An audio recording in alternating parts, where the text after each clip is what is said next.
Siward Zomer, you were presenting here today at the conference. So after this first day, what is your impression? What is the first thing coming to your mind?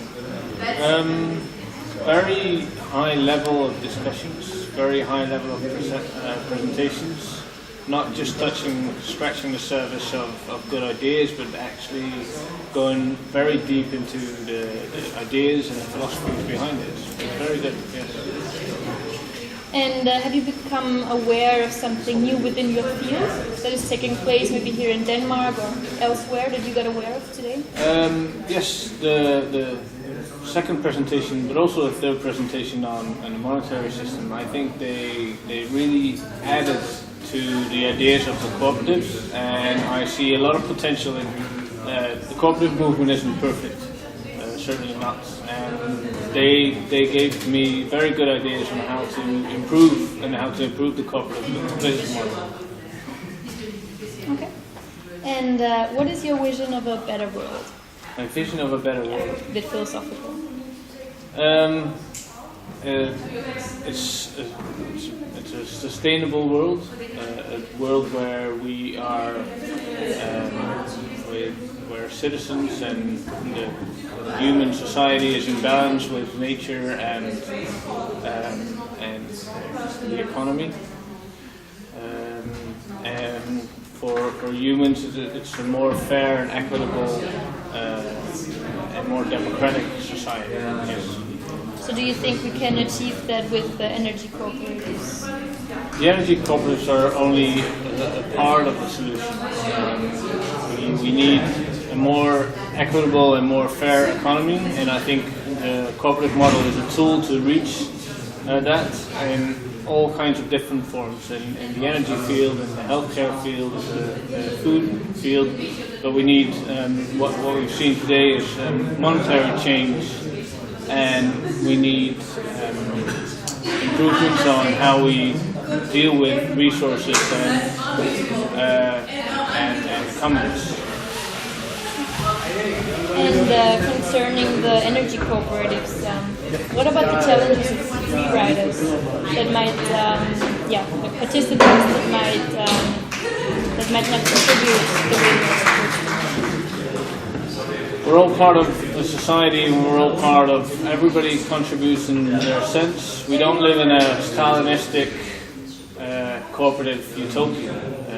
There's always been a society where people who don't feel like participating don't participate. You should have that freedom, and you still see it in our current democracy. Some people do participate. Some people put a lot more extra effort in to create society a better place. Some people freeload. We still have liberty to do that. Once you change that, you move towards a dictatorship or a fascist state. So it's fine that we're freeloaders. That's good. And what is the most promising thing today that leads you to believe that a transition to a more sustainable world is possible, if you believe so? Can you repeat the question? Yeah, what is the most promising thing today that leads you to believe that it's possible to reach a more sustainable world? The conference in specific, you mean? Or, yeah, exactly, after this day. Well, what I, like every keynote speaker, but also every treasure hunt we saw, 10 years ago, these were all ideas. These were philosophies and theories on how we should change the world, or how we. And now what we've seen today, we've had a philosophy talk, but then we saw the concrete examples how they happen. So they're gaining ground, and they're getting their anchor in society. And these things aren't going away anymore. Like, you can't put these philosophies back in the bottle because they're here. They manage themselves, and the belief that these things will change is that they will only grow, and all these initiatives have they will share their knowledge. They will spread like a good bacteria, like a penicillin for the wrongs that are there in the market society at the moment. And do you maybe have any book or movie to recommend concerning energy cooperatives or the topic of the conference?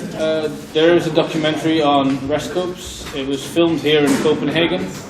You can look it up on YouTube, documentary Rescope, you can find it. There's a book online, An Energy Transition to an Energy Democracy, written by our chairman of Rescope we use. It's also online. And then a good book on cooperatives is called Cooperatives in an Age of Capital. I don't know the writer, but if you Google it, you'll find it, and it gives a good idea on how cooperatives can act and work in these kind of times.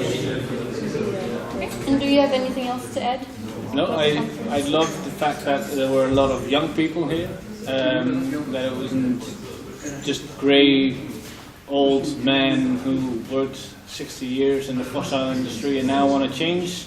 It's a good thing to see that people in the start of their career want to move directly into the sustainable economy. It was good, very good to see. Thank you. Thank you very much.